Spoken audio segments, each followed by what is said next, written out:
તો આપણે કીર્તિ તોરણ આવ્યા હતા અને અહીંયા આપણને એક કલાત્મક કલાકાર મળ્યા છે અને એમની સાથે બીજા કલાકાર મળ્યા છે, બે કલાકાર મળ્યા છે એક સાથે. તો એમને આપણે માઇક આપશું અને એ કંઈક કલાત્મકની જ વાત કરશે. કેમ કે કલાકાર હોય તો એને કલાની જ વાત નીકળતી એના કે ગમે એવી સ્થિતિમાં ગયો હોય એને કલા ને કલા. તો હવે એમની કઈ કલાની વાત કરે છે આપણે એમને આપીએ, એમના મોઢે જ સાંભળીએ.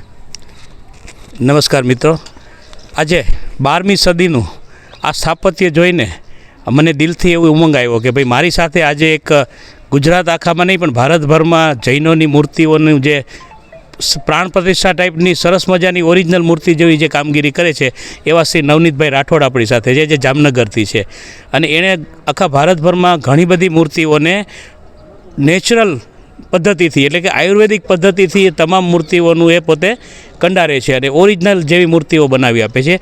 અમે ચર્ચા કરતા હતા એમાંથી એક વાત નીકળી તો મને નવનીતભાઈ દ્વારા કહેવામાં આવ્યું કે આ જે તે સમયે આ જે ફેસ નથી દેખાતા મૂર્તિઓના ભગવાનની સરસ મજાની મૂર્તિઓ છે, તો આ સ્મારકને જો આપણે વિશ્વ પ્રસિદ્ધ હજુ કરવું હોય તો આની તમામ મૂર્તિઓને એઝ ઇટ ઇઝ આ જ કન્ડિશનમાં આપણે આને મૂર્તિને જીવંત કરી શકીએ એમ છીએ. એવી કલા આ નવનીતભાઈ રાઠોડમાં છે. અને જો ભારત સરકાર આમાં કોઈ રસ આપે, પુરાતત્વ ખાતું જો આમાં રસ લે તો આ મૂર્તિ આપણે એક સરસ મજાનું જે તે વખતની 12મી સદીને આપણે જીવંત કરી શકીએ એવી એમની ઈચ્છા છે.